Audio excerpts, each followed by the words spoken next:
the value of being a mom, being able to stay at home. I didn't place the value that it deserved. You What'd they say? remember my counsel to you?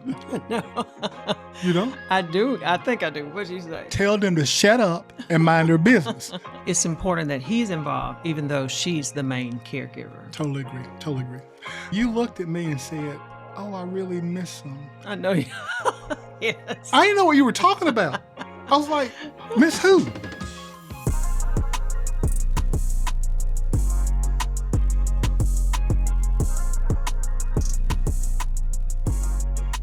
Parenting without losing your partnership. The purpose of our show today, Teresa, is to help couples prioritize their relationship while navigating the demands of parenting, showing how a strong couple bond supports the whole family. Welcome to Marriage with Jim and Teresa. My name is Jim. I'm joined in studio by my co-host, my wife of the last 40 years, the mother of our 4 children, Teresa the therapist. Hey, Teresa. Hey, Jim. So, Teresa, help set the stage for what we're going to talk about today. You're not just co-parents, you're partners, and your relationship still matters. Hey, Teresa, this is one of my favorite topics to talk about. You know why? Why? Because it's also one of the most difficult, frustrating things that I've ever done as a couple. I don't know if I'm speaking for you or not. Yes, I guess you could say parenting can be difficult, but it was also wonderful. Matter of fact, I guess I should help set the scene by sharing this. We have 4 amazing children. Yes. Obviously, we have adult children now, but just amazing children. We had the privilege of sharing the gospel of Jesus Christ with all of our kids while they were young in our home. So we introduced them into that life-changing relationship with Christ. And then they've gone on to do some amazing, amazing things. And I feel like I need to say this because when I talk about parenting, I don't want people to misunderstand, do they have children? What are their children doing? How were they as parents? I think you were an amazing parent. You as well. Thank you. Thank you. So I just feel like I need to set that scene. Do we want to tell any more about our children to kind of help set the scene? Well, I guess we can do that all the way through. We'll have examples and everything. Now, here's the other part of this episode in terms of why we're wearing the matching jerseys. So I played college football. It's it's how I paid for college.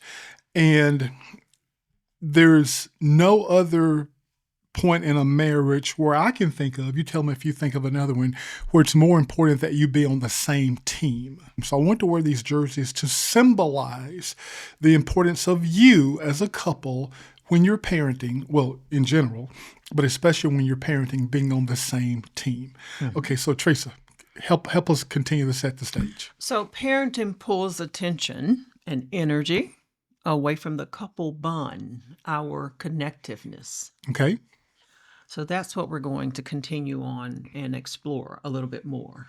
But parenting is super, super important. So emphasize that a little bit. It's very important. It's one of the most meaningful callings that God has given us. He said those little people that we have, he's given us our gifts.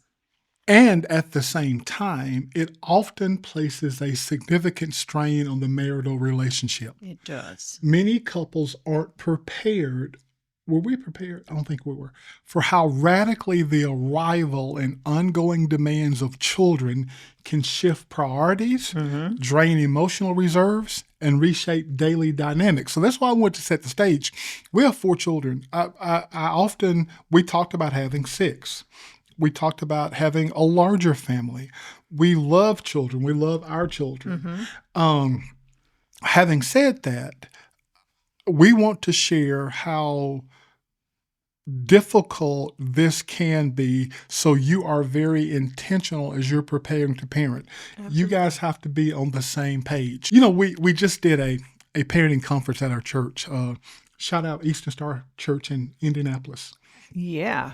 We just did a parenting conference, a week-long conference. Every evening we taught on parenting. And here's what I told the group, and I'm going to share with you. Teresa and I have been through some really difficult times in our marriage. We lost everything. When I say that we lost our home, we lost our cars, we So filed financial difficulties. financial difficulties. We've been through some difficult times. We've had some health challenges. We've had a lot of stuff to challenge us in our life. This is the hardest thing we've ever done. So you understand what I'm saying? Jim, you said you lost your home in foreclosure. You filed bankruptcy. Yeah, this is harder than that. That's the, I guess, this way I want to set the stage for what we're about to talk about. Okay. You think you want to add? Well, no, I think it is hard, but like I say, it's also a rewarding and It's worth it. also beautiful. It's worth it. To have the little kids and everything. So it's lovely. And the hard part gets better. So give them hope. Yeah, I do want to give you hope. And then I don't know if we're going to talk about it in more depth later, but I'll just set the stage by saying one of the reasons it's hard, or so hard, especially for us, is because it also kind of highlights the differences between the natural God-created differences between men and women. Yeah. Men and women are different, and that shows up in parenting. Some of the things that I thought were appropriate and I thought were in the best interest, oftentimes you didn't agree, and vice versa. So it was so difficult because it highlighted and drew attention to the natural differences between the two of us. Absolutely. That's why the team is important. We talked about kind of how children can divert focus They can. because they demand constant care because they're basically selfish. Do you disagree? Oh, absolutely not. They come here. You come here like that. Yeah, just You like come here give like me that. my bottle. Yeah, I came here like that. Hopefully, I've Change gotten my better. diaper. That's exactly right. Yeah. It's all me. It's all about them. It's all about them. That's right. So you have to have a very intentional plan to protect this bond. Absolutely. Once again, you said that word, intentional. Let me sum up kind of how we explain to the kids how they fit into the hierarchy, because we saw them being manipulative. We saw them being selfish. We saw them being children, right? Yeah. So they weren't bad kids by any means. They were just kids. So here's a conversation. Trying to assert themselves as human beings. But they would do things that would undermine, or not intentionally. I mean, I'm talking about it 4, 5, 6, 10, just all the while. They would do things, not like they sit down with some master plan to undermine their mom and dad's relationship, but they would do things that would just test the relationship. So here's how I explain to the kids. Now, I already explained how important our kids are to us, right? Oh, yeah. Okay, so I feel like I've already made the appropriate disclaimer for what I'm about to share. Here's how I explain to our children how they fit into the hierarchy in our house. I sit them down one day, and I was big on family meetings. I'll call a family meeting in a minute, right? Mm-hmm. So I sit down one day, I say, hey guys, let me explain to you how this works here. See, this is me right here. See right here, this is my hands to me. See, this is your mom. Okay, now this is y'all. And like, you can't see my hand probably going all the way down to the floor, but this is us and this is y'all. You'll never ascend to this level. It's always going to be us and then you. Mm-hmm. Now, why don't you like that, Teresa? I don't know. I think it's harsh. Yeah, it just kind of like put them down a little bit, and put them down where they belong. They're in the hierarchy of how God has designed things. They are not to usurp this bond. Hey guys, this unit bond. Here's the thing. As the coach of this team, sometimes you gotta be a little harsh. Sometimes you gotta say things that people may not want to hear, but they need to hear. We ought to bring the kids on the show. I wonder how that landed on them. Maybe they've been scarred for life. I wonder how that reality check kind of landed on them, but I was trying to make a point. So children can divert your focus. Mm-hmm. The emotional and physical, they can be totally exhausting. Exactly. It's a full-time job. And to that point, especially in the early years, they are demanding. To that point, Teresa was so kind. So in our 40 years of marriage, the first, those formative years, it was very crucial, in our opinion, for our marriage. I'm not saying this is something everybody should do, but since parenting is so demanding, since it's so time crucial, mm-hmm. we agreed that you were going to be a stay-at-home mom. Yes. So as the children, we started out with twins. Mm-hmm. Then 5 years later, we had child number 3. Then 16 months later, we had child number 4.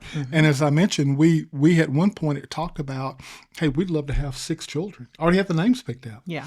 But the pregnancies got so increasingly difficult for you. It just got to be really hard for me to see you go through that time after time. Were you wanting to have more children, or what were you thinking? At the time, I wasn't thinking, really. I was already engulfed in taking care of the kids.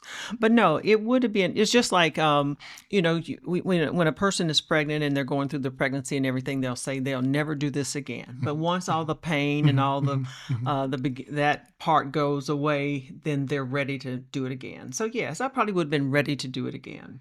Absolutely. Then the other mistake we made in terms of why we don't have a larger family is that our youngest child is 33, but I remember like it was yesterday when I waited too long to try to expand our family. I literally woke up one Sunday morning getting ready for church, and I said to all the kids, hey guys, go get in the van, because if you got 6 of y'all, you ain't driving a Honda Accord. You're driving a full-size van. That's right. So I said, hey guys, go get in the van. We're getting ready for church.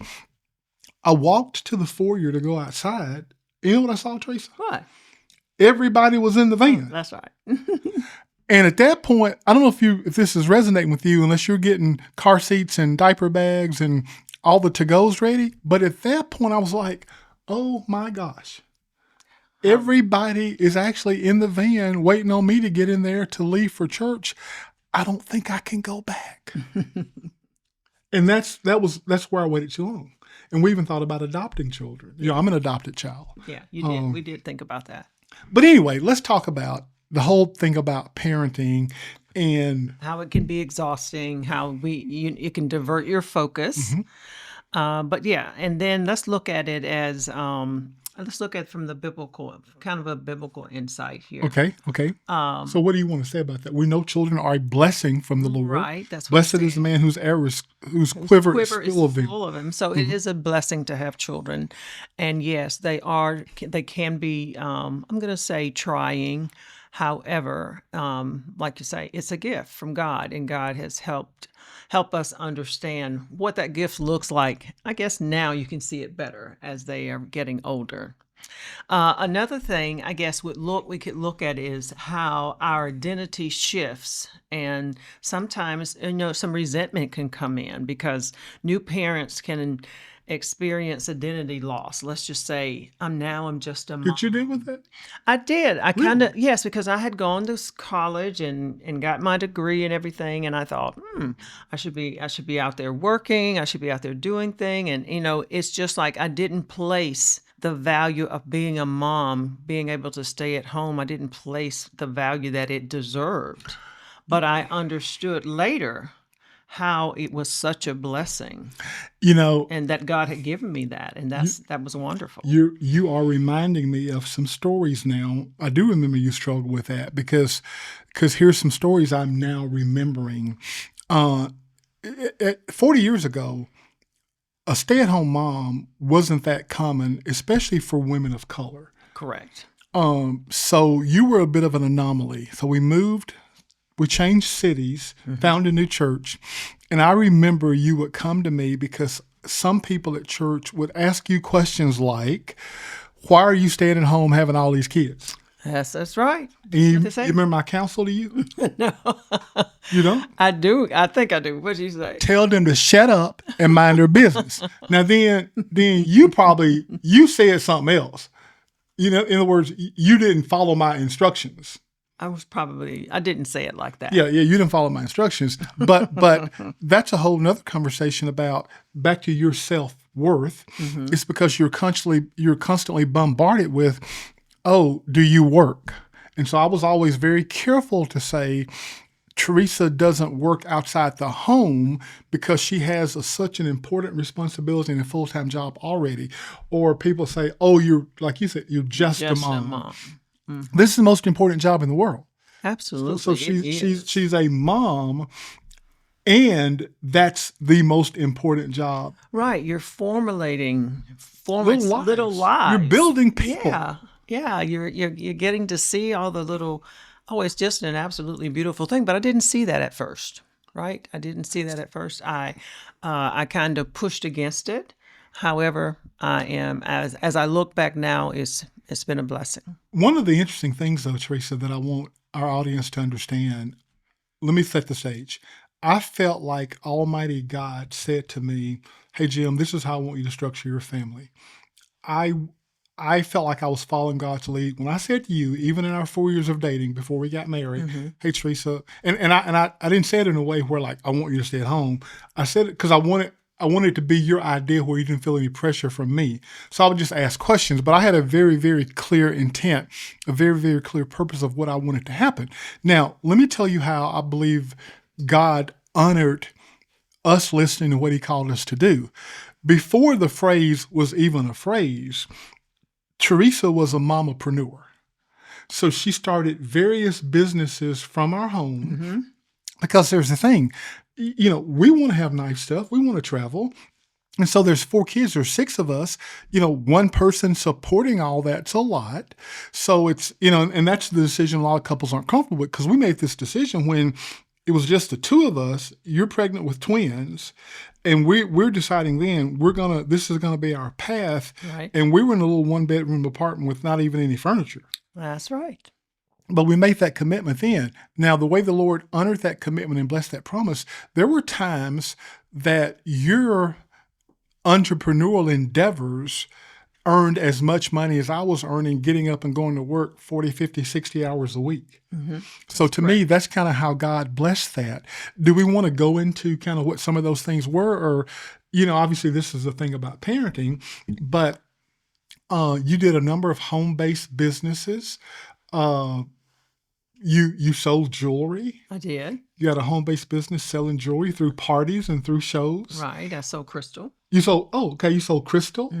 What else did you do? I was an insurance agent. You were an insurance agent and built a very successful agency.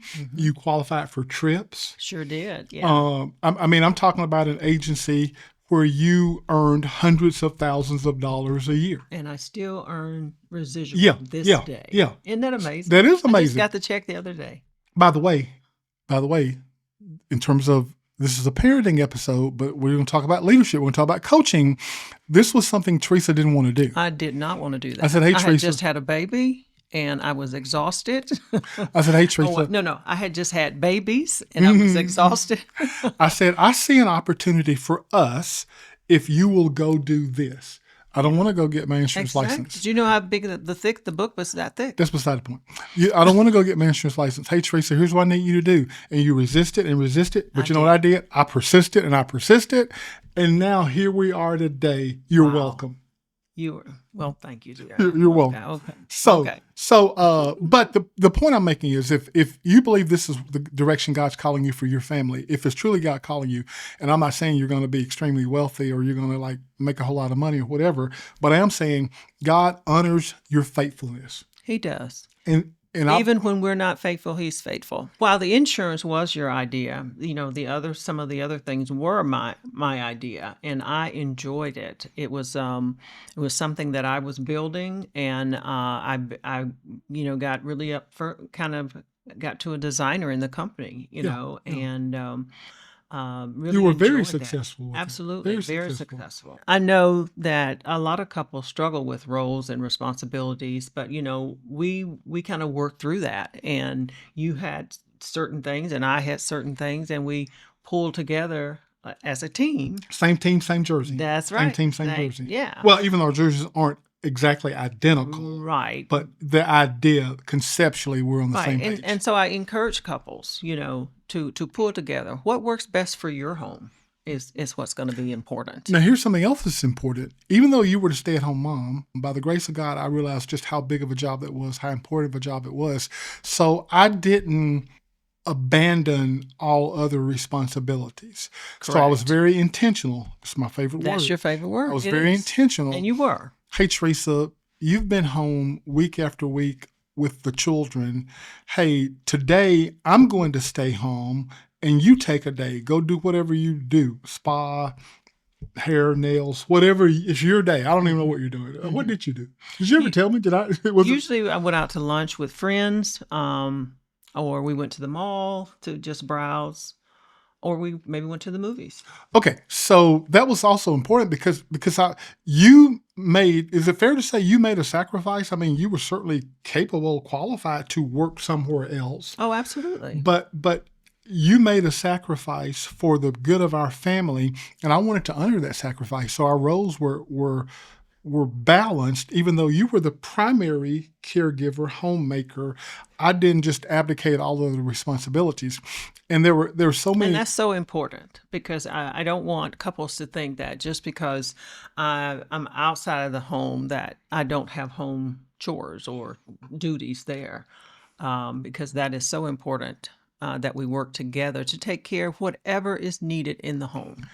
And the thing about me staying at home, obviously not every day like you did, but it grounded me in just how big of a responsibility this is. Yeah, you got the little personalities. You got to Yeah, deal with it's a every day. lot. It's a is. lot, and I remember some of the stories about, hey, Dad, you're not doing it like Mom. That's not how Mom does it. I mean, it was fascinating. It was fascinating. So couples must give one another permission and encouragement to be both parents and partners. And I'm leaning heavy on, because here's what I'm saying, guys. It's hard to have, tell me if you think this is possible. Is it possible to be great parents if you're not great couples, if you're not a great husband and wife? It would be very difficult. So maybe it's possible, but it's not probable. Oh, I like the word. Yeah, maybe possible, but not probable. So that's why we always focused on our relationship first. I hope that doesn't sound selfish, but really, I didn't articulate it well to the kids, but I was really saying this. In order to make you whole, you know that I think it's a Chinese proverb, in the broken nest there are no whole eggs. Yes.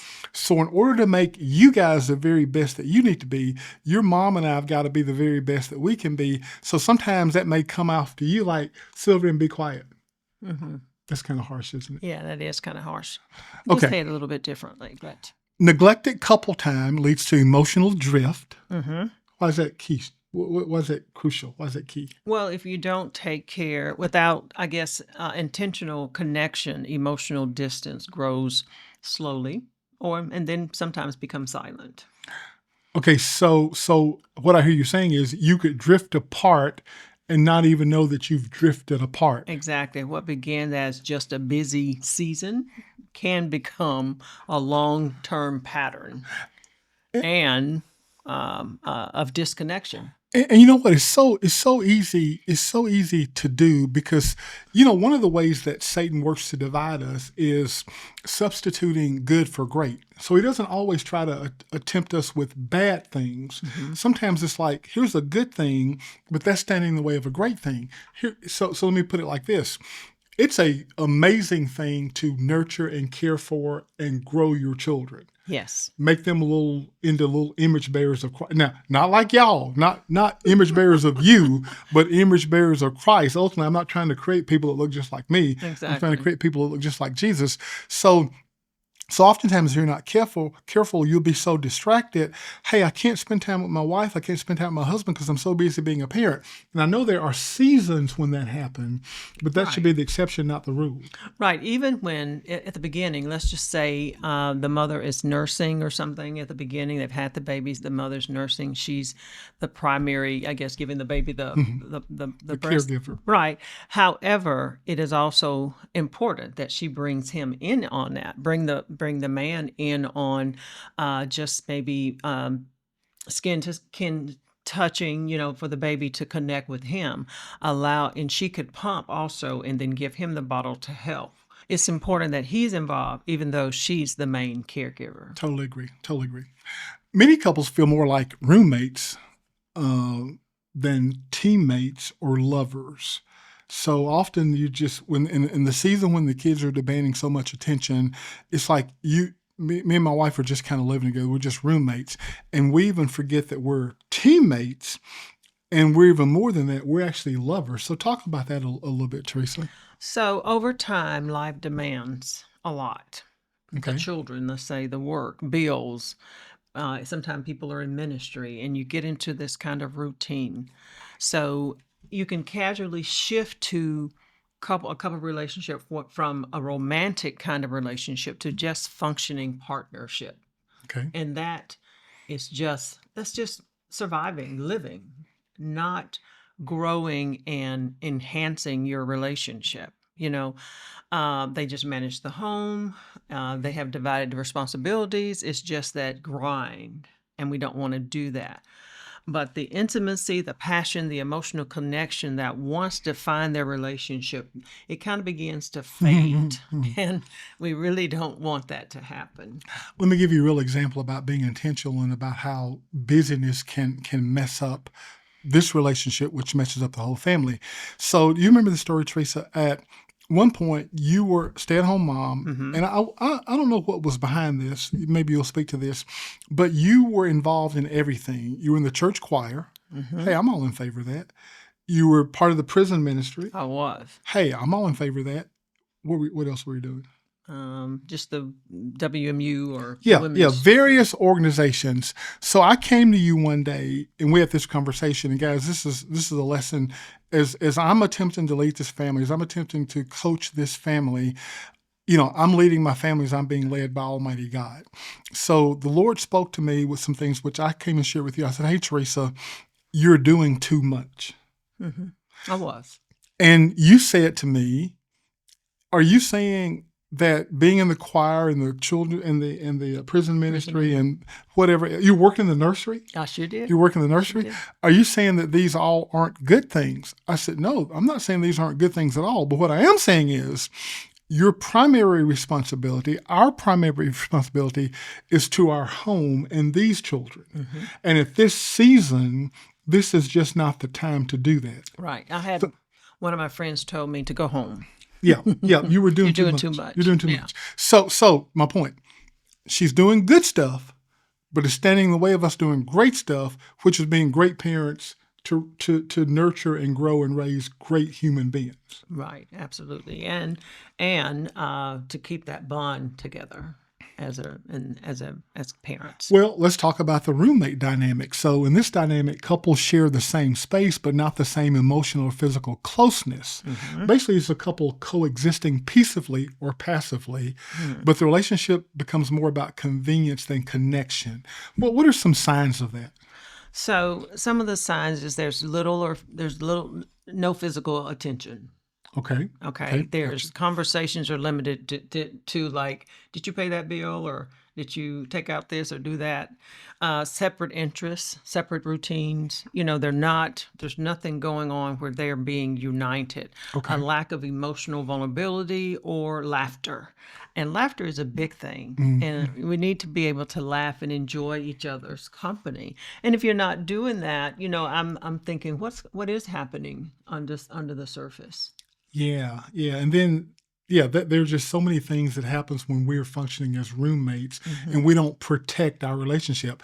Then, and we talk about same jersey, same team, but let's talk about some things you want to be careful with the teammate dynamic. But there's some things like we just make decisions together, but we rarely date each other.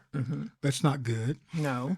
Conflict is, will you take that? Well, conflict is managed, but not deeply resolved or healed, so it's still hanging out there causing a problem or causing some kind of feeling that's not good. And what else? What about affection? Feels like an afterthought, not a priority. Okay, so these teammates are, when you're just teammates, but not teammates and lovers, you're great co-parents or life partners, but you're not emotionally or sexually connected. Yeah. Now, how does that happen gradually? And I guess we should label this warning signs for parents. Yeah. Parents beware, because again, we encourage parents. We encourage having children for those couples who are able to, and for those couples who can't, we encourage adoption.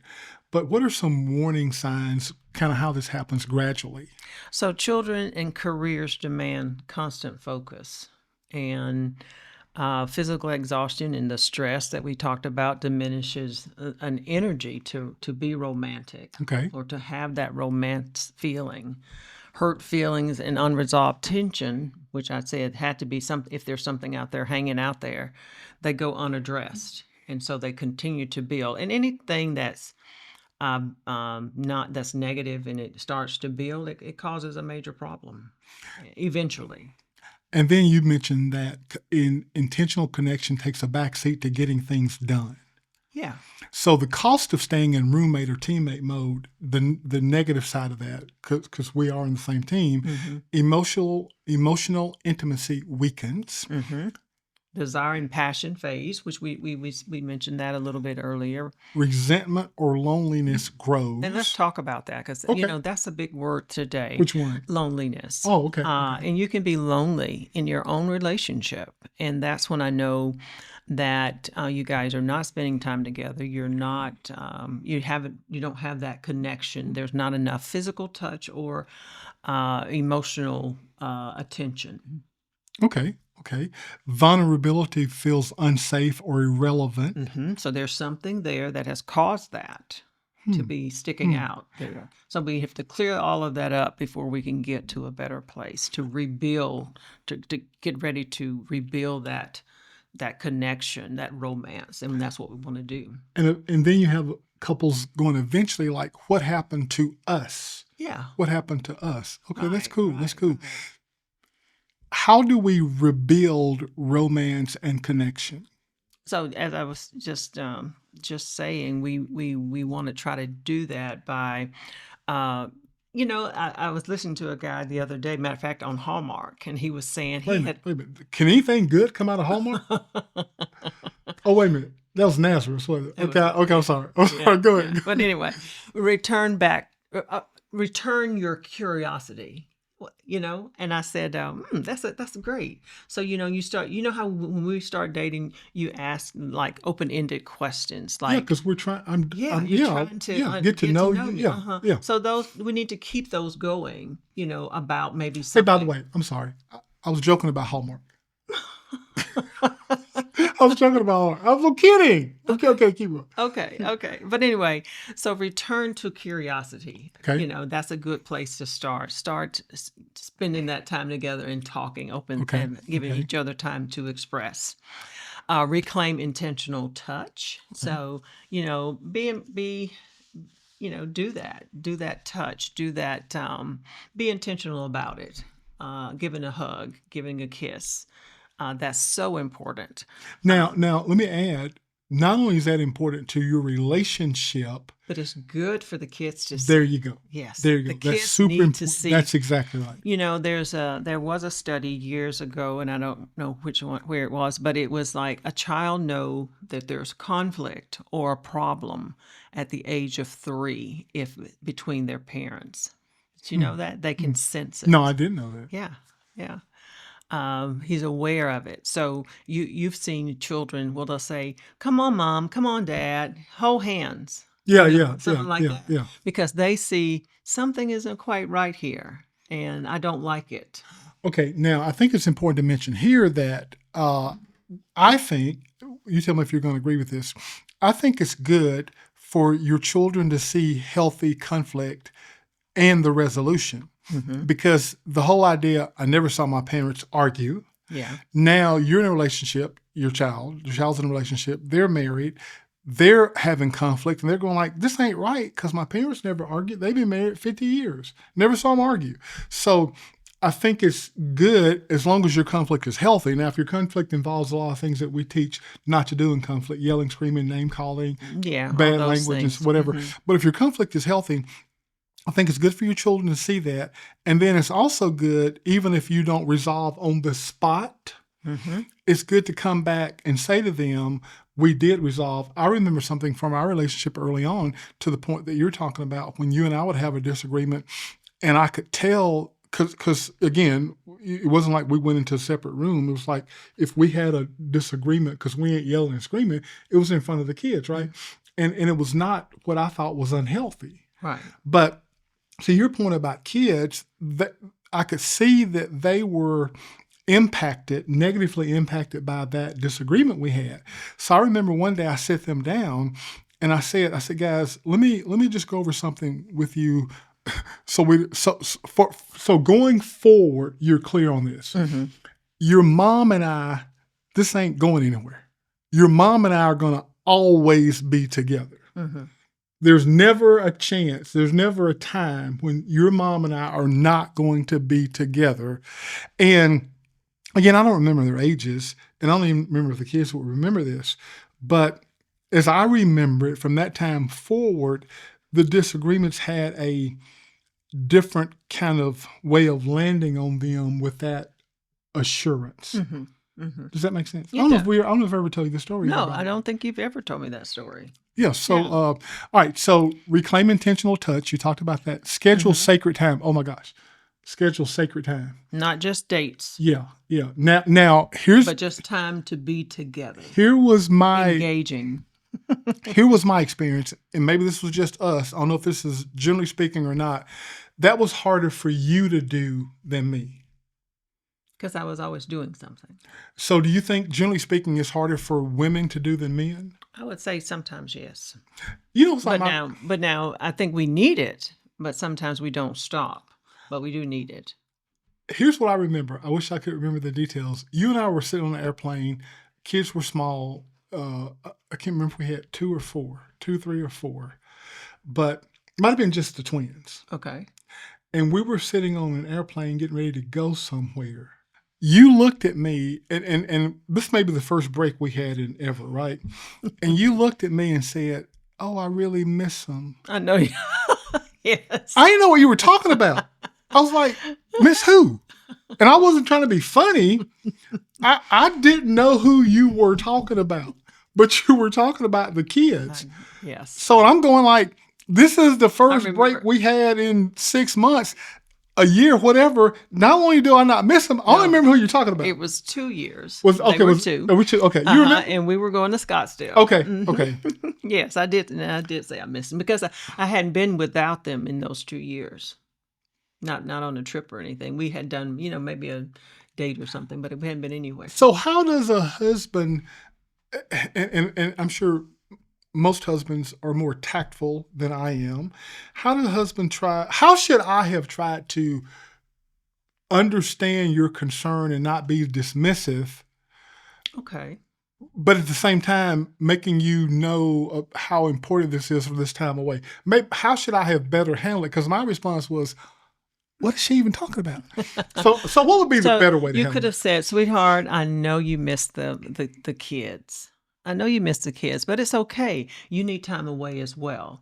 We need time together, so let's enjoy our time together. Something like that, But Wow. yeah, just acknowledge that my feelings and then just say. Because I was thinking, I don't know if I said this, but I was thinking, she's talking crazy. That's what I was thinking. So what you talking? I don't think I said that. Maybe I did. Sometimes I can't separate what I'm thinking and what I'm saying. But anyway, I like this next one. Play around, have fun, laughter. Okay. Sometimes you'll say, "Oh, you're so cute. I really like that you have on," or something like that. Those type things, kind of joking, sharing some hobbies or something if y'all want to. I don't know, what kind of hobbies do we share besides travel, walking? Yeah, travel, walking, the gym. Yeah. Going out to dinner. Yeah, because you don't necessarily like the flowers or anything. No. Oh my gosh! And then your Christmas present is a mistake I made by getting you the bird feeder with the camera. Yeah. So I'm not engrossed in bird life like you are. That's. I think that's so. They're so pretty. I knew you would enjoy that gift. I'm not sure I knew how much you would enjoy the gift. Oh, it's just been fantastic. Anyway, so invite vulnerability, share fears, dreams, and struggles regularly. And those things, when you do share those things, it brings you closer and it helps you understand how she might respond in a way. And you think, why is she responding like that? But if you've shared some of those vulnerable places or whatever, then I can see why she's thinking that right now. Does that make sense? It does make sense. Right. Pray together. Spiritual intimacy reignites emotional and physical intimacy. Hey, this is hard to do without praying. I mean, parenting is a big job. Hopefully, if you don't have children, you are understanding. God designed marriage to be more than functional. It's meant to be flourishing. Right. So it's not enough just, hey, we're staying married. That's a good start, but that's not enough. So when couples shift from merely surviving together to pursuing each other again, they rediscover not just partnership but passion. I like this scripture that comes from Psalms from Solomon, and I'm just going to read it Okay. because it Okay. says, "Let him kiss me, and with the kisses of his mouth, for your love is more delightful than wine." Okay. Oh, I like that. Okay. That's Okay. Songs of Solomon 1:2. I think that's so beautiful. So it also goes to show you how important God thought this Oh, thing was, wow. that Wow. we stay together as a team, that we're united front. He thought that was important, and then bring these children in under that. Isn't that beautiful? That is beautiful. He's an awesome God, I tell you. Let's talk about kind of divisions of labor. We touched on this a little bit earlier, but when the responsibilities of running a household, because here's the thing, and it doesn't, here's what I see. Tell me if you see. So we're both working. It's not a stay-at-home mom situation. We're both working, but oftentimes the husband comes home and still feels like these are my wife's responsibilities. I've heard that. Talk about that. I've heard that many times. Absolutely. And that is not, I guess, a good place to, he has to understand he has the responsibility of this household, if that makes sense. In the sense of, if we want to go to the hierarchy, you can say this is how God designed man to be there, to be the protector, provider, priest of his home. And so anything that's needed in the household, really, he needs to be the one to say, let me handle this, whether it's delegated or whatever. But yeah, sometimes men feel like, okay, I've been at work all day, I'm exhausted, not considering that the wife has been at home, work all day, and she's exhausted. So we need to come to a good place to say, well, let's just, let's work on this. Let's look at what are the responsibilities of our home to make our home run, regardless of who's doing it. Does that make sense? It makes perfect sense. So when you were a stay-at-home mom, you were the primary homemaker, caregiver. But when we decided later, as the kids got older, you went back to school, got your master's, opened up your practice, marriage and family therapist. Now that we're both working, where early in our marriage, I lean more on you to do things. But now that we're both working, it's our responsibility. Hey, we both cook. Yeah. We both clean. Right. Both. Right. I remember you saying you don't do dishes, but you Yeah. did. That ain't one of my. That's my least favorite. Right. thing. You at least put them in the dishwasher. Yeah. And Yeah. I was grateful for that. That's a great example of, hey man, this ain't something I want to do, but hey, we both out here now. That's right. So I can't put all that on my wife. I've got to bear some of this responsibility. Absolutely. So a lot of things that you don't want to do, and that maybe at one season in your life you didn't do, but hey, things have changed now. I often say, make the choice and handle it. Often one partner feels overburdened while the other feels confused or criticized. Because now here's another thing. I wonder if this is a generalization or true. In our case, you seem to be unable, or it's harder for you to relax and let stuff go. Hey, the dishes are in the sink. Hey, get them tomorrow. Hey, this needs to be done. That's definitely you. Is that true, do you think, women, generally speaking, more than men? Oh, absolutely. I think it's probably women more than men. Now, I've heard some men say they like certain things as well. It's like, I guess how were you raised? Don't get me wrong. I want all the dishes out of the sink. I want the house. Here's one of our favorite things. Hey, somebody's coming over, and we keep the house like this all the time because we like it like this. So I love that. But at the same time, being very intentional. Hey, now we're both tired. This can wait until tomorrow. But I don't know that you're able to go to bed with dishes in the sink. I have, and I can. Oh my gosh, really? When? Twice? No, I have and I can. However, that is not my go-to. I wouldn't necessarily want to do that because I like to wake up in my kitchen in the morning and it's ready to go. It's clean. I'm ready. Who doesn't like that? Right. What I'm just saying, I can't be that relaxed and the dishes in the sink. But what we're talking about is you can't do everything all the time. That's the point we're making. I know it. We're talking about being overburdened. Okay. and typically in this example, while one person feels overburdened, through their eyes, the other person ain't doing nothing. So not only, And we have to really watch that, because a lot of say, like you say, that's something that is in me. mhm, You mhm. didn't require or ask for me to be that way, Yeah, yeah, but it's in my mind that I need to be that way. yeah, So you have to yeah, really be aware of your own self to say, I'm driving myself. Because sometimes I have a couple and I'll say, well, he didn't say that, did he? He didn't say that. She said, well, I just thought. yeah, yeah. And I'm thinking, well, no, And we say you have a you are couple in the driving. counseling center when Yeah, you're counseling people. right. Okay, You're gotcha. driving yourself. He's not requiring or asking you to do some of these things, but you're driving yourself. So So, be so, aware of that. so what does it actually look like when you have that imbalance? Like one partner becomes the default parent, Mm-hmm. one person's the default planner. Mm-hmm. There's unspoken resentment about who does more. Task management replaces emotional connection. Yeah. So, And go we ahead.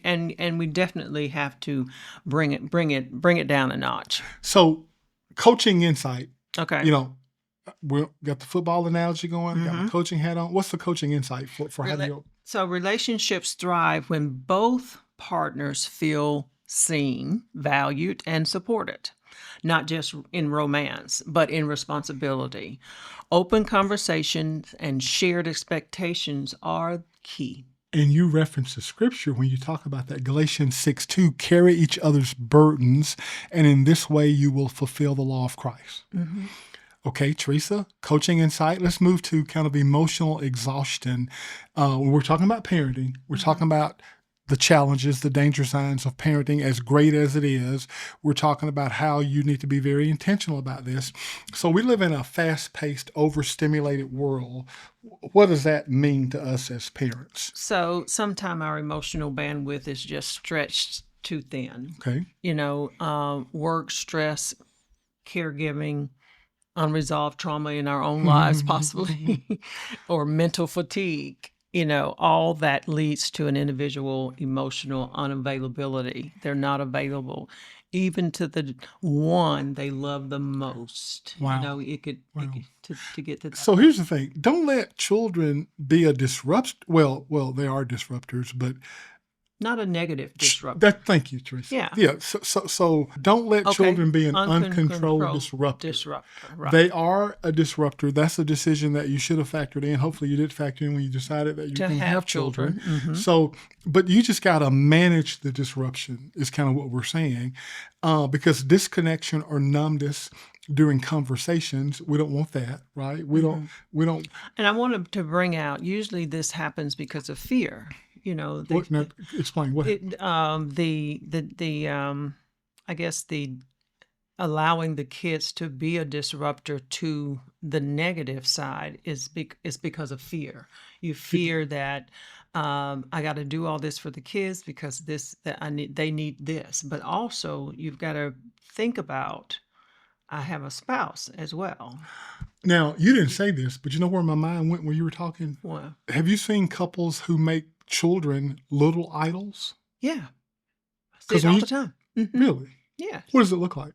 Well, it looks like you just focus on everything. You want the kid, you just build the kid, and you're not even concerned about what the spouse needs. It's just total focused on the kid, and it really, really leads where the kid is. I guess they're a little too self-focused. Huh. Okay. Now we don't have to. We didn't. I don't know if this was part of what we're going to talk about, but when you say that, it makes me think about activities for our children as parents. Mm-hmm. Do you have any advice on our four children participated in various extracurricular things? We're big fans of that. Mm-hmm. What would your advice be about that? What do you mean? Allowing them to? Well, how do you keep it manageable? So how do you keep a balance? You got four children. They're involved in soccer, basketball, football, whatever other extracurricular. How do you balance? How would you counsel somebody to balance that? Well, How did we balance it? Well, you figure out you really need to check in with the child. What is it that the child really, really likes to do, and Before go you put them in stuff. before you put them in Good stuff. point. But now sometimes, like I say, as a young child, you put them in several things because to see what their talent or whatever is. Okay. But then you make a decision. Okay, since we have 4 kids, each of you can have one activity, and then doing your best in that activity is the goal. Okay. Even though you might be good at all of them, which one do you truly want to do? So, oldest daughter, I remember this, oldest daughter, Madison, was really, really good at soccer. And I remember, now, Madison went to college on a basketball scholarship, but she was probably better at soccer. I remember when somebody came to me one time and asked about her playing select soccer, travel soccer. So I said, okay, let me count the costs. Explain to me how this works. Well, and we were living in Mississippi at the time. Okay, so next weekend we play in Baton Rouge. Then the weekend after that, we're in Dallas. And then the weekend after that, we're in Louisville. And then, stop right there. No, we won't be playing selection. Now, Jim, you're not supporting your daughter? Sure, I'm supporting my daughter, but the main focus is the good of the entire family. And sometimes we had to make decisions that were best for the family. And I don't think Madison suffered by not playing select soccer. Oh, absolutely not. But she really liked basketball. Yeah, but that's an example of kind of how we manage. You talk about couples need to learn to recognize emotional burnout and create rhythms of rest, replenishment, and safe emotional space. You want to add anything to that? No, that's pretty clear. Okay. That's pretty clear. Okay. Pretty clear. Lack of, oh my gosh, one of my favorites. Lack of intentional time together. Go. What do you want to say? So love doesn't sustain itself. It must be nurtured. I thought all we needed was love. That's what they say. That's what the song said. That's what the song said. No. Okay. It has to be nurtured. When a couple stop carving out time for each other, connection weakens. Time together often becomes task focus. Well, we need to talk about a bill, or we need to talk about the kids, or something like that, instead of heart focused. I call it heart focused. Gotcha. Yeah. So there's no regular date nights, so if you're sitting out there with the parents of young children, or maybe not so young children, and a lot of this has resonated with you, some questions you might want to ask. When's the last time we had regular date night? Or just private or time just some together. private time together? Yeah. What about being physically fit together? Some people are physically fit together but emotionally distant. So spending time gaming on your phones. Hey, it's my favorite time of the year. It's fall. It's college football season. I know it. Which and like I say, that's just a season. But even then, you can invite each other to be together. Here's something else you talk about that I want us to go a little bit deeper. Couples who prioritize everything, kids, work, ministry, except us. Then later, I'm sure you've seen this, the kids are grown and gone. Now it's just us, but we crumble apart because we built our whole thing around the kids. Talk about that a little bit. Yeah, I've seen that many times, where everything is focused in on the kids, and then the relationship was not.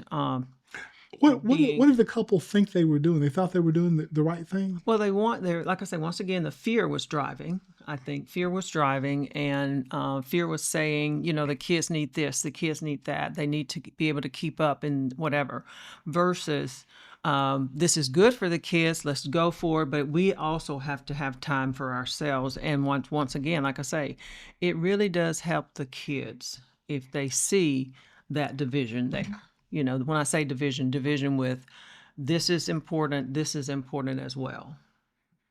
You are important, yes, children. However, me and my husband, the partnership is important as well. Got you. So 3 challenges: division of labor, emotional exhaustion, and lack of intentional time. Those are not signs of failure. They're invitations to realign, reconnect, and reprioritize the relationship. Yes. I used to tell a couple when they come, I would say, I'm glad you're here. I'm sorry you had to come, but I'm glad you're here because this gives you an opportunity to make life so much better. So let's look at those things. So yes, just as you said, let's realign, reconnect, reprioritize this relationship. So I don't know if this is what you were saying, but it's almost like when a couple comes in for therapy, it's like, unfortunately, they're being forced at this point, but it's like they're taking time just for them at that point. They are, and that's why I thank them. I'm glad you're here. Yeah. Okay. Let's talk about some strengthening strategies. So here's some things we can do to protect the couple bond, intimacy, while parenting. In other words, how can we keep the home fires burning while dealing with, 2, 3, 4, or one child? You suggest couples schedule regular check-ins that have nothing to do with the kids. Oh, absolutely. What does that look like? Hey, Teresa, tell me, walk me through it. Well, I would just say just checking in, you could just checking on on each other, that's what it could be something at work, it could be something just with really the individual themselves. So instead You of could be like dealing with I something, call talking to I someone. call you, Teresa, what's going on with the kids? How are the kids doing? I call you, how How are are you doing? you doing? Yes. How are Got you you. managing Got you. this or that? Not necessarily talking about the children. And even if something's going on with the children, a heightened, stressful situation, it's good to take time to pause and say, in the midst of this, how are you doing? Okay, I got what you're Yes. saying. Uh-huh. Reclaim simple moments of affection, a 10-second hug, eye contact. Yes. That's important. Plan monthly date nights or couch dates after bedtime. Oh, speaking of bedtime, this is another potentially problematic situation. Many of you are dealing with, and I remember dealing with, the fight over bedtime. And you know what I started saying to the kids? What? Daddy, I'm not sleepy. I don't want to go to bed. So this was a role reversal. Yeah, see, but I'm sleepy and I want to go to bed. That's why you're going to bed. I like that. And the whole thing I was, remember that too. this was kind of how we rolled at our house. This ain't about you. I had so many little sayings I would say to the kids. Now these are as they got older, right? Yeah. So you don't like I my didn't like sayings. that. My sayings. No, I didn't. But hey, one of my sayings was. But I did like when you say, "Well, I'm sleepy." That one. One of my sayings was. Now this was not little small kids. These were like teenager kids. Hey guys, you living with me? I ain't living with you. My name My name on the mailbox. My name on the mailbox, not yours. These were constant little sayings. I mean, I tried to constantly reinforce, as much as we did for our kids, I tried to constantly reinforce, this ain't just all about you. Right. Okay. So we talk about sharing parenting responsibility to prevent one partner from being overwhelmed.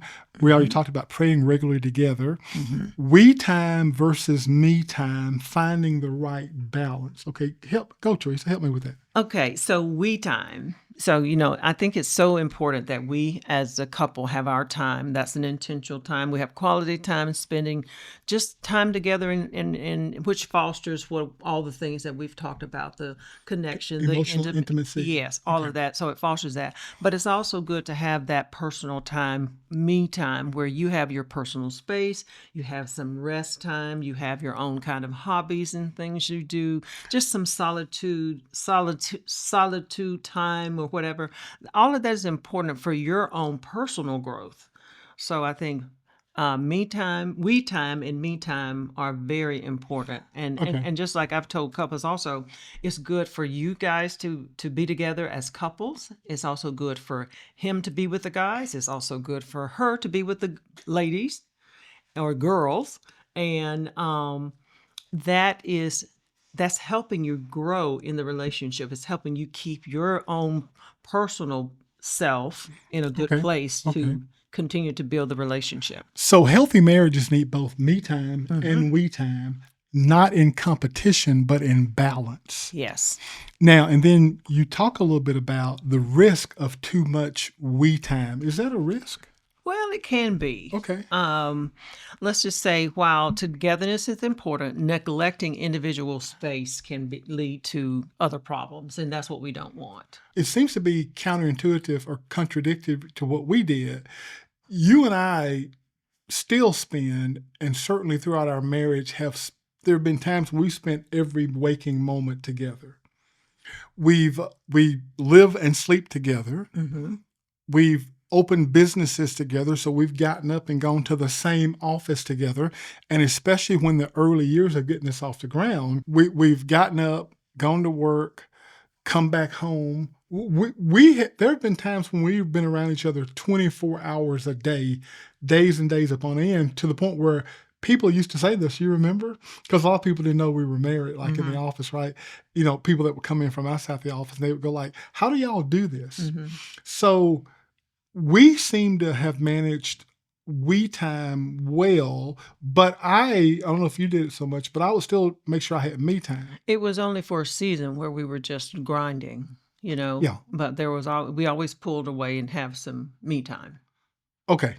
Yeah. Okay. So we did But we don't want it to go, I guess, too far. We have spent a lot of time, but here's the point. You can't pour into your relationship if your cup is empty. Correct. Each partner needs time to reflect, pray, pursue, purpose, and recharge. I know, like for me, my mornings are my protected time. That's my devotional time. That's my prayer time. And I, even as a new younger father, because I had my place in the house where I always went. The kids seeing that, I noticed most of them, and I've never asked them this question. Most of them have a devotional habit that they keep. I wonder how much of that was born in what they actually saw. I don't know. We ought to ask that question sometime. We will. Now, we talk about the risk of too much me time.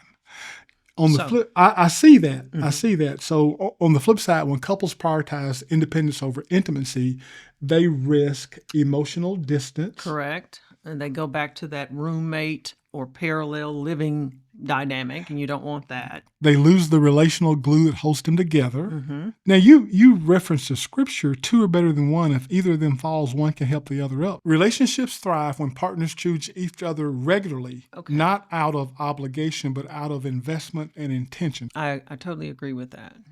So a healthy balance looks like me time is respected, but not at the cost of connection. It's not all me. We time is prioritized, but not so much that individuality is lost. Both are scheduled and valued, not left to chance. And some practical ways to balance both. We already talked about schedule we time. Right. Honor personal routine for like we said, we talked about prayer, we talked about rest, hobbies, and solitude. Solitude is something that we don't do enough of. I agree, not because of our fast-paced world, because of everything that we deal with every day, and there's the computer, the iPhones, all of that, all the different social medias or whatever. We don't get out and do that solitude thing. It don't have to be out, but solitude is so important because you get a time to reflect. You remember the study we did on spiritual disciplines? So solitude is one of the journaling, prayer time, solitude. I can't remember. All those are, spiritual disciplines. Yeah. Okay, so some check-ins. Are you feeling seen, both as my partner and as a person? Give each other guilt-free space and also guilt-free togetherness. And some final thoughts. Me time makes you whole. We time, on the other hand, makes you one. Absolutely. And that's what that's what we thrive to do, is have that oneness. And marriage isn't about choosing one over the other. It's about learning how to hold space for both. When couples honor each other's needs for connection and restoration, they build a partnership that's emotionally rich, spiritually grounded, and relationally resilient. Yes, resilient. Absolutely. In summary, parenting as a team and presenting a united front, same team, same jersey. I'm big on that. I see that. Same team, Keep same saying jersey. When couples present a united front, they approach parenting with shared purpose. I remember the first time I knew, nobody went over this with us. We're talking to our younger selves. I remember the first time I knew we need to present a united front. You remember what happened? Yeah, kids were trying to play us against each other. I'm sitting out there in the garage doing something. Kids were small. Kids come outside. Can we go down the house to Billy's house? Not his real name. Sure. Whatever questions I ask, sure, you can go to Billy's house. 10 minutes later, you come outside. Where are the kids? They're down at Billy's house. I just told them they couldn't go. I just told them they couldn't go. Yeah.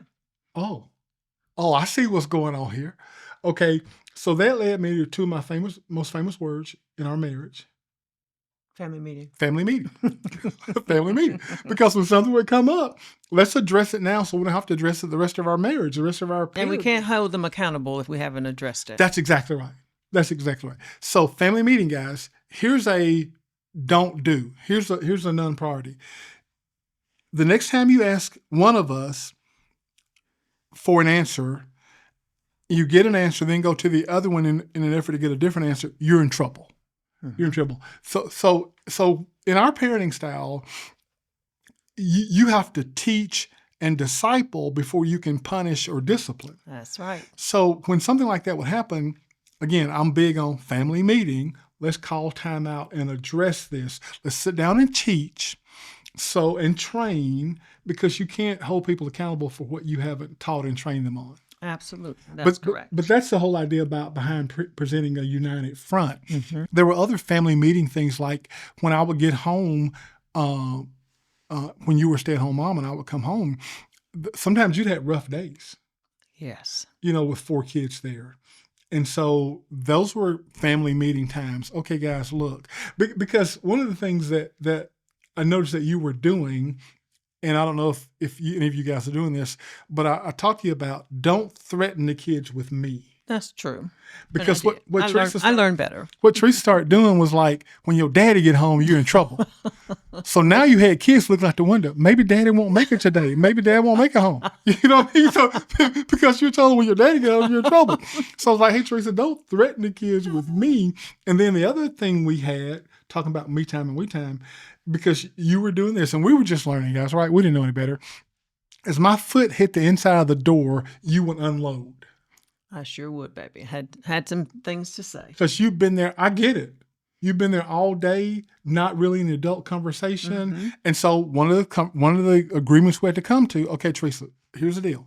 When I walk in the door, give me time to decompress. Yes. And later I kind of amended that to like, let me sit in the car, let me sit in the garage and decompress before I even walk in the door. But we actually had this conversation. Give me time to decompress. Now, but here's the promise. I promise you we are going to talk about it. Mm-hmm. And I don't mean next week. Yeah. It's got to be a reasonable time period, but just give me a minute. And then let the kids revel in daddy's home, not like I'm in trouble. Right. I agree. So those are some things we have to talk about. Little stuff like that. But go ahead. But no, I just wanted to say, if a house is divided against itself, the house cannot stand. That is. You know what you're saying, Teresa? What am I saying? Same team, same jersey. That's what I'm saying. That's what you're saying. So just tell them why all of this really matters, honey. Tell them why this is so important. This united front, this us being bonded together, and just tell us, I guess. Children feel more secure. Okay. Because children thrive on structure, predictability, and boundaries. You remember the story about the nursery, the daycare that was butted up to a highway, a busy street. Mm-hmm. And so the kids would stay really, really far away from the busy street because that's how they'd been taught, conditioned, because there was traffic. Right. So one day they came in and built a fence around the entire yard. You know what happened then? No, tell me. The kids went to the very end of the boundary, the fence, mm-hmm. and they would play using the whole yard. So boundaries aren't restrictive. Boundaries are freeing. Absolutely. Does that make sense? Yes. I know it's kind of like rules. Rules are, when God says no, he's saying don't hurt yourself. Mm-hmm. When God says don't do, he's saying don't hurt yourself. And when God says go, he's saying help yourself. Yes. So children feel more secure because they thrive on structure, predictability, and boundaries. Mm-hmm. When parents are aligned, children feel safe knowing expectations are consistent and trustworthy. It's trustworthy. Okay, what else? Why else does this matter? Being not divided. So it kind of reduces manipulation or divide and conquer behavior. Okay, does it make sense? It makes perfect sense. If a child has a sense of division among us, among parents, right, mm-hmm. they exploit it. Asking one parent after the other, or pitting them against each other, causing problems. Exactly. So because they're a little troublemakers. Yeah, a little manipulative. Exactly. I'm here with that. Exactly. It also models respect and unity. Mm-hmm. Children learn relational skills by watching their parents. Think about that. That's deep. That is deep. Now, so important. Does that frighten you or encourage you? Children learn relational skills by watching their parents. When you think about that, are you frightened or is it freeing? Absolutely. I don't know. I hope it's freeing. When they see cooperation, negotiation, and respect, they internalize those traits in their own relationship. Mm-hmm. Absolutely. What else? We want to protect the marital bond. That's our bottom line. Mm-hmm. Protect the marital bond. Constant disagreements about parenting can divide the wedge between partners, and we don't drive a wedge. I mean, it can divide and drive a wedge. Okay. Yes, Okay. yes. Gotcha. Presenting a united front reinforces partnership, respect, and just good partnership and togetherness. Let's, Teresa, really quickly give parents some tips, some strategies to strengthen unity. Discuss discipline plans privately. Yeah, do that. Affirm one another publicly. Mm-hmm. Set shared goals and boundaries. Okay. Mm-hmm. Pray together for wisdom. Okay. And back each other up. Oh my gosh. That's so important, isn't it? That's so important. It is. That's so important. Here's the final thought. You're not just raising children, you're building a legacy. When couples parent as a team, they lay a foundation of emotional security, mutual respect, and lasting connection. Presenting a united front doesn't mean you always agree, but it means you're committed to leading together. Yes. So here is the whole point as we talk about building a legacy, parenting as a team, and building a foundation. This is really, really hard to do as it is. We think it's impossible to do without bringing Jesus into this relationship. So what we did, what we encourage you to do is to form a personal relationship with Jesus Christ. It makes life not perfect, not without pain, but it makes the imperfections and the pain bearable. Yes. And we don't think we could be effective parents unless we look to God, our Father, for leadership and direction and examples of how to parent. That would be our counsel to you. Thank you so much for joining us. Something you could do to help us get this message out about marriage, about God's plan for marriage, about relationships, is when you like, share, and subscribe on various social platforms, it helps spread the reach. If you find value in this message, please share it with somebody, mention it to a friend. Hey, do you listen to Marriage with Jim and Teresa? Let me share this episode with you. So by you sharing, and subscribing, it'll magnify the voice, it'll amplify the voice of the message that we feel like we're called to share. Thank you so much for joining us. We'll see you next week.